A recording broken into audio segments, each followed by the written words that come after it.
വിഭക്തി അടിസ്ഥാനമാക്കിയുള്ള സമാസത്തിൽ അടുത്ത് നമ്മൾ പറയാൻ പോകുന്നത് അഞ്ചാമത്തെ സമാസം പ്രയോജിക തത്പുരുഷനാണ്.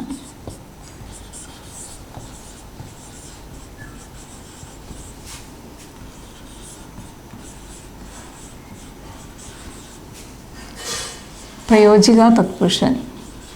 അപ്പം ഇതിൻ്റെ പ്രത്യയം ആൽ ആണ് പ്രയോജിക തത്പുരുഷൻ്റെ പ്രത്യയം.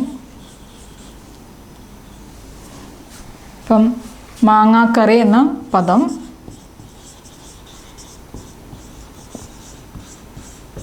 നമ്മൾ വിഗ്രഹിക്കുന്നത് മാങ്ങയാലുള്ള കറി എന്നാണ്.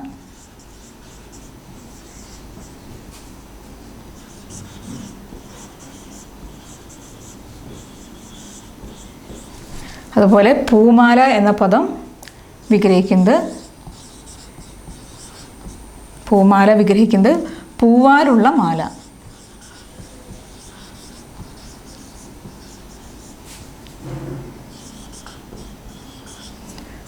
പ്രയോജിക തത്പുരുഷൻ്റെ പ്രത്യയം ആൽ എന്താണ്? ഉദാഹരണം നോക്കിയാൽ മാങ്ങാക്കറി മാങ്ങയാലുള്ള കറി, പൂമാല പൂവാലുള്ള മാല. അഞ്ചാമത്തെ വിഭക്തിയുടെ അടിസ്ഥാനത്തിൽ ഉള്ള സമാസങ്ങളിൽ അഞ്ചാമത്തെ സമാസമാണ് പ്രയോജിക തത്പുരുഷൻ. ആൽ എന്താണ് ഇതിൻ്റെ പ്രത്യയം. ഇനി നമ്മൾ നോക്കുന്നത് ആധാരിക തത്പുരുഷൻ. ക്ഷമിക്കണം, ആറാമത്തെ സമാസം സംബന്ധിക തത്പുരുഷൻ.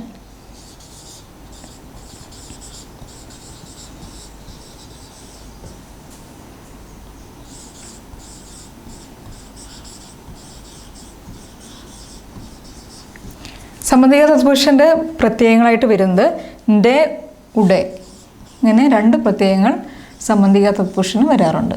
സംബന്ധിക വിഭക്തിയുടെ പ്രത്യയങ്ങളായ ൻ്റെ, ഉടെ എന്നീ പ്രത്യയങ്ങളാണ് സംബന്ധിക തത്പുരുഷൻ എന്ന സമാസത്തിന് വരാറുള്ളത്. രാമബാണം എന്ന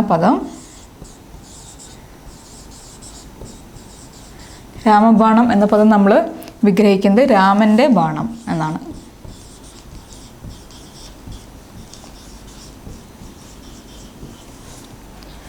രാമൻ്റെ ബാണം. സീതാദുഃഖം എന്ന പദം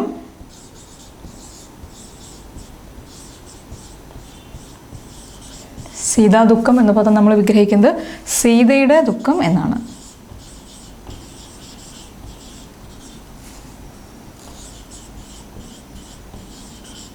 സീതയുടെ ദുഃഖം. ഇപ്പോൾ സംബന്ധിക തത്പുരുഷൻ്റെ പ്രത്യയം ൻ്റെ, ഉടെ എന്നാണ്. രാമബാണം രാമൻ്റെ ബാണം, സീതാദുഃഖം സീതയുടെ ദുഃഖം. ഇനി നമ്മൾ വിഭക്തി പ്രത്യയത്തിൽ ഏറ്റവും അവസാനമായിട്ട് പറയാൻ പോകുന്നത് ആധാരിക തത്പുരുഷൻ. ഏഴാമത്തെ വിഭക്തിയുടെ അടിസ്ഥാനത്തിലുള്ള ഏഴാമത്തെ സമാസം ആധാരിക തത്പുരുഷൻ.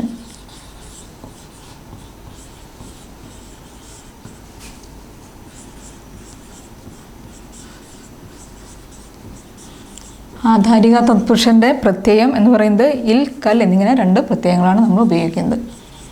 ഇൽ, കൽ. സ്വർഗോദ്യാനം എന്ന വാക്ക്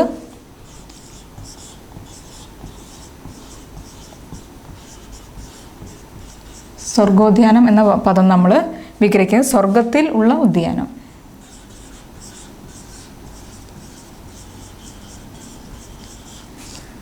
സ്വർഗത്തിൽ ഉള്ള ഉദ്യാനം.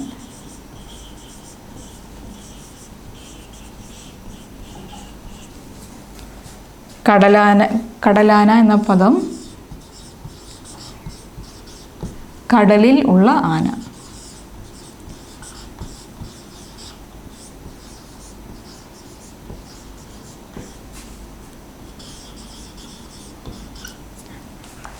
ആധാരിക തത്പുരുഷൻ എന്താണ്? ആധാരിക തത്പുരുഷനാണ് വിഭക്തിയുടെ അടിസ്ഥാനത്തിൽ തത്പുരുഷ സമാസത്തിൽ ഏറ്റവും അവസാനം നമ്മൾ പറയുന്നത് ആധാരിക തത്പുരുഷനെ പറ്റിയിട്ടാണ്. ഇതിൻ്റെ പ്രത്യയം ഇൽ, കൽ എന്നിവയാണ്. സ്വർഗോദ്യാനം എന്ന പദം വിഗ്രഹിക്കുന്നത് സ്വർഗത്തിൽ ഉള്ള ഉദ്യാനം. ഇൽ എന്നിവിടെ ആധാരികയുടെ പ്രത്യയം വന്നിരിക്കുന്നു. കടലാന എന്നത് കടലിൽ ഉള്ള ആന. ഇൽ എന്നിവിടെ ആധാരികയുടെ പ്രത്യയം വന്നിരിക്കുന്നു.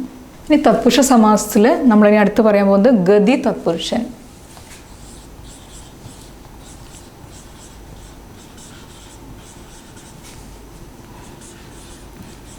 ഗതി തത്പുരുഷൻ. ഗതി തത്പുരുഷൻ എന്ന് പറഞ്ഞാൽ വിഗ്രഹിക്കുമ്പോൾ ഗതിയുടെ അർത്ഥം കിട്ടുന്നതാണ് ഗതി തത്പുരുഷൻ. അതായത് മുതൽ,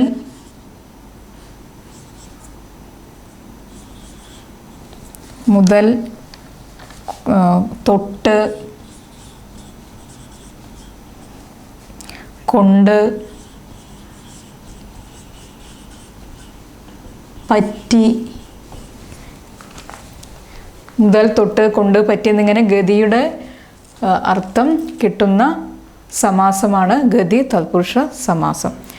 മുതൽ, തൊട്ട്, കൊണ്ട്, പറ്റി തുടങ്ങിയ ഗതിയെ സൂചിപ്പിക്കുന്ന ശബ്ദങ്ങളാണ്. അപ്പോൾ ഈ ശബ്ദങ്ങൾ ചേർന്ന് വരുന്നത് ഗതി തത്പുരുഷ സമാസം. സീതാചരിതം എന്നൊരു വാക്ക്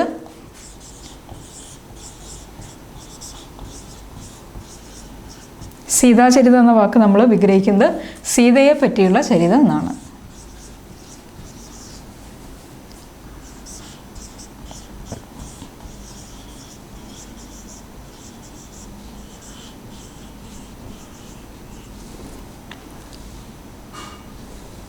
സീതാചരിതം സീതയെ പറ്റിയുള്ള ചരിതം. ജയിൽ മോചനം,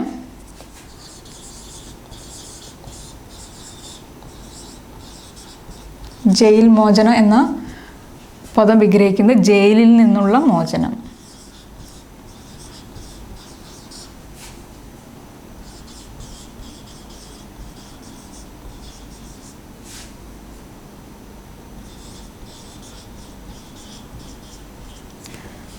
ഗതിയുടെ ശബ്ദങ്ങളായ മുതൽ, തൊട്ട്, കൊണ്ട്, പറ്റി തുടങ്ങിയ ശബ്ദങ്ങൾ ചേർന്ന് വരുന്നതാണ് ഗതി തത്പുരുഷ സമാസം.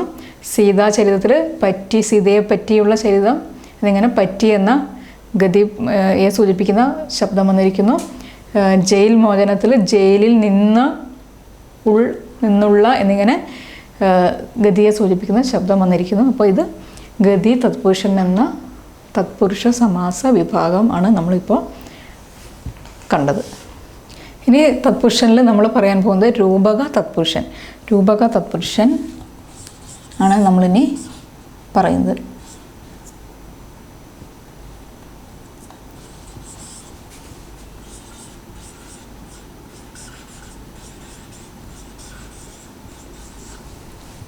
രൂപക തത്പുരുഷൻ ഘടകപദങ്ങൾക്ക് അഭേദാർത്ഥം കൽപ്പിക്കുന്ന സമാസമാണ് രൂപക തത്പുരുഷൻ.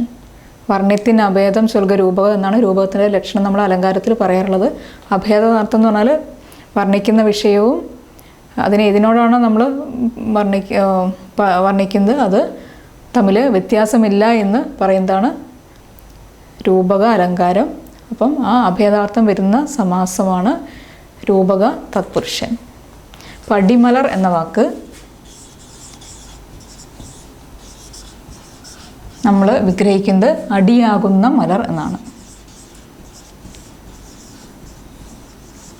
അടിയാകുന്ന മലർ. അടി എന്നാൽ കാൽപാദം എന്നാണ് അർത്ഥം. മലർ കാൽപാദങ്ങളാവുന്ന മലർ, കാൽപാദങ്ങളാവുന്ന പൂവ് എന്ന അർത്ഥമാണ്. അപ്പോൾ അത് തമ്മിൽ കാൽപാദവും മലരും തമ്മിൽ വ്യത്യാസമില്ല എന്നാണ് ഈ അടിമലർ എന്ന പദത്തിലൂടെ നമ്മൾ ഉദ്ദേശിക്കുന്നത്. അതുപോലെ ജീവിതയാത്ര എന്ന വേറൊരു പദം.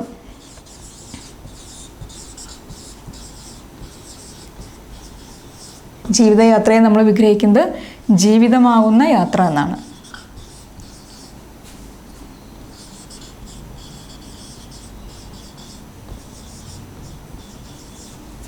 ജീവിതയാത്ര, ജീവിതമാവുന്ന യാത്ര. ജീവിതവും യാത്രയും തമ്മിൽ വ്യത്യാസമില്ല, അത് ഒന്ന് തന്നെയാണ് എന്ന് കാണിക്കാൻ വേണ്ടിയിട്ട് ആകുന്ന എന്ന രൂപകത്തിൻ്റെ രൂപക വാചകം നമ്മളിവിടെ ഉപയോഗിച്ചിരിക്കുകയാണ്. അപ്പോൾ ആകുന്ന എന്ന പദം വരുന്നത് രൂപക തത്പുരുഷനാണ്. ഘടകപദങ്ങൾ തമ്മിൽ വ്യത്യാസമില്ല എന്നാണ് ഇത് കൊണ്ട് സൂചിപ്പിക്കുന്നത്. ജീവിതം, യാത്ര എന്നീ രണ്ട് ഘടകപദങ്ങൾ തമ്മിൽ വ്യത്യാസമില്ല, രണ്ടും ഒന്ന് തന്നെയാണ് എന്നാണ് ആകുന്ന എന്ന ഈ പദം കൊണ്ട് നമ്മൾ ഉദ്ദേശിക്കുന്നത്. ഇത് രൂപക തത്പുരുഷൻ. തത്പുരുഷ സമാസത്തിൽ അടുത്തത് ഉപമാ തത്പുരുഷൻ. ഉപമാ തത്പുരുഷൻ.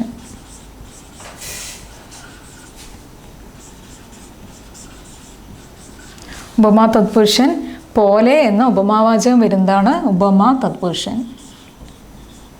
പോലെ. അപ്പം മലരടി എന്ന വാക്ക് നമ്മൾ വിഗ്രഹിക്കുന്നത് മലര് പോലെയുള്ള അടി എന്നാണ്.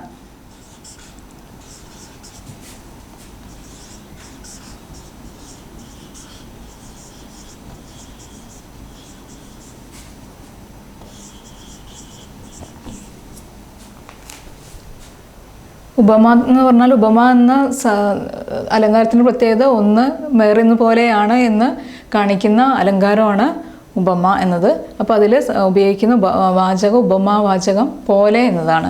അപ്പോൾ ഈ പോലെ എന്ന ഉപമാവാചകം ചേർന്ന് വരുന്നത് ഉപമ തത്പുരുഷൻ എന്ന സമാസം. അപ്പോൾ നമ്മൾ നേരത്തെ അടിമലർ എന്ന രൂപക തത്പുരുഷൻ്റെ പദം തന്നെ ഇവിടെ തിരിച്ചിട്ടിരിക്കുകയാണ് മലരടി എന്ന്. അപ്പോൾ അത് മലര് പോലെയുള്ള അടി എന്നാണ് അതിനെ നമ്മൾ വിഗ്രഹിക്കുന്നത്. അപ്പോൾ അവിടെ മലര് എന്ന് പറഞ്ഞാൽ പൂവ്, പൂ പോലെയുള്ള കാൽപാദം എന്നാണ് എന്നിങ്ങനെ നമ്മളതിനെ വിഗ്രഹിക്കുന്നു. അതുപോലെ തളിർമേനി, തളിർമേനി എന്നത് നമ്മൾ വിഗ്രഹിക്കുന്നത് തളിര് പോലെയുള്ള മേനി എന്നാണ്.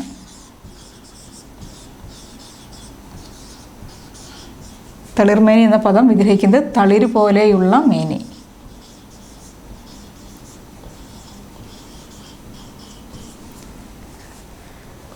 മേനി എന്ന് പറഞ്ഞാൽ ശരീരം, തളിര് പോലെയുള്ള ശരീരം എന്നിങ്ങനെ ശരീരത്തിനെ തളിരിനോട് സാദൃശ്യപ്പെടുത്തിയിരിക്കുകയാണ്. അപ്പോൾ പോലെ എന്ന ഉപമാവാചകം വരുന്നത് ഉപമ തത്പുരുഷൻ എന്ന സമാസം ആണ്.